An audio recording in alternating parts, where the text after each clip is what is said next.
Heritage series. America, this is your heritage.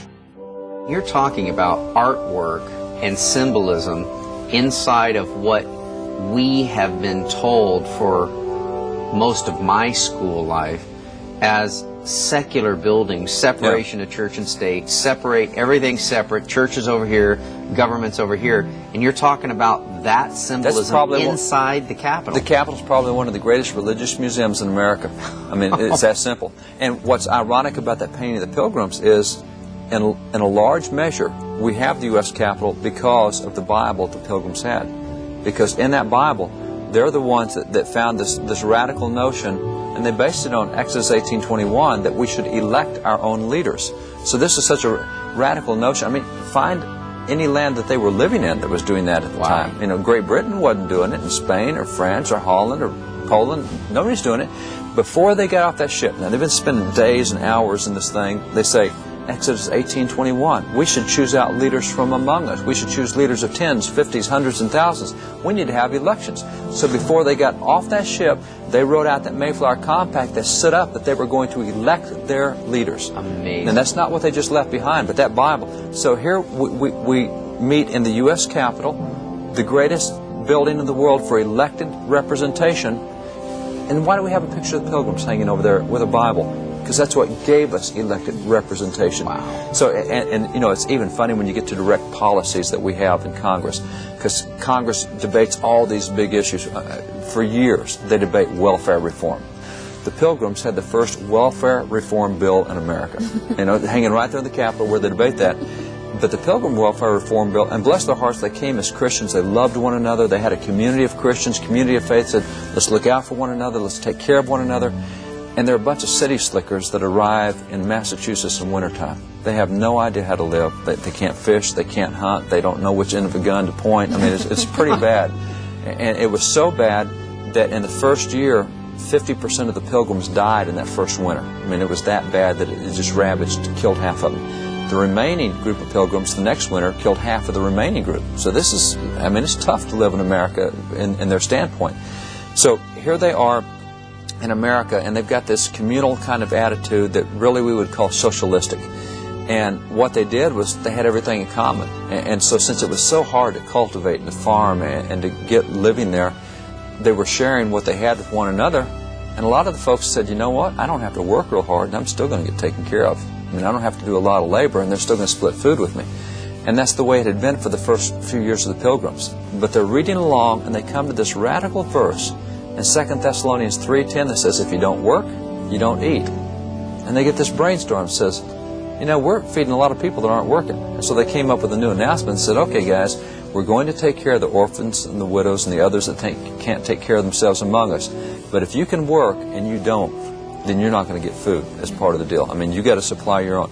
And they also looked at 1 Timothy 5:8 that says that if you don't take care of your own household, you're worse than an infidel.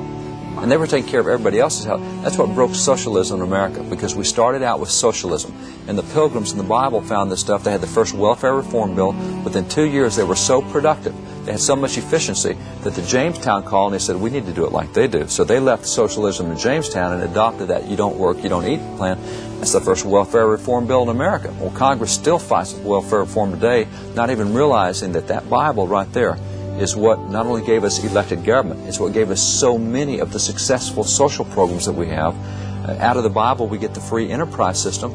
Out of the Bible, we get the concept of private property. I mean, we never hear that the Pilgrims bought the land from the Indians. The king gave it to them, but they got here and said, no, the Bible teaches private property. They went to the Indians and said, we know the land's yours, can we buy it from you? I mean, all this stuff came out of the Bible, and that's why they put that painting in the Capitol, so that we would know that so many of the civil liberties we have came out of that book. Moving on from the small House Rotunda, we find ourselves in the old chambers of the House of Representatives, now called National Statuary Hall.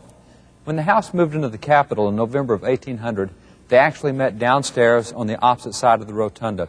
That side, called the Senate side, was the first part of the Capitol building to be completed, and at that time the House, the Senate, and the Supreme Court all met in the Senate wing of the Capitol.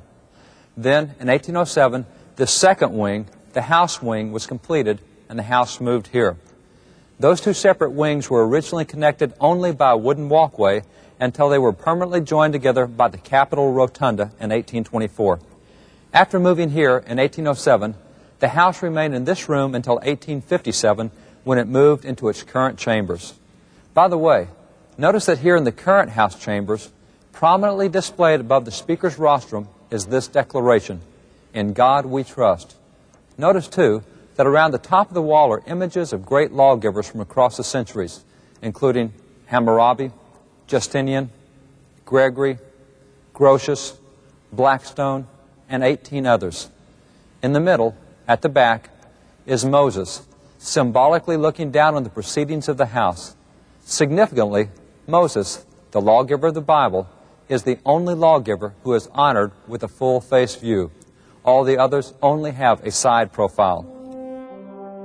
You're talking about explaining the actual pictures in the U.S. Capitol. In the U.S. Capitol, commissioned by the U.S. Congress so that we would know our own history, which we don't. And now they have the audacity to talk about some kind of made-up term, separation of church and state, when that is our heritage. That's who we are. That's who we are.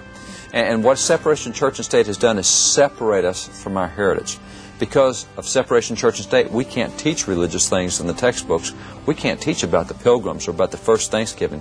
We can't teach about the Great Awakening. We can't teach about the Father Abraham speech that John Adams and Ben Franklin said is what caused America to come together for independence. Wow. We can't talk about those things. So separation of church and state, people think it's a good idea. It has been the way that they have secularized our entire heritage and history. But if you walk in the U.S. Capitol, you're surrounded with it. You see it everywhere. I mean, you walk in and there's Mother Joseph, huge statue, kneeling in prayer with a cross in front of her. There's Junipero Serra, statue of him holding a cross high in the air. There's Marcus Whitman's huge statue, mega Bible under his arm. And so he's got this huge, it's all over the Capitol. And we don't know that. Many visitors of our nation's capital would be shocked to discover that the faith of our founding fathers has indeed been chiseled in stone throughout our nation's capital. But why has this irrefutable evidence of our great spiritual heritage been covered up and forgotten?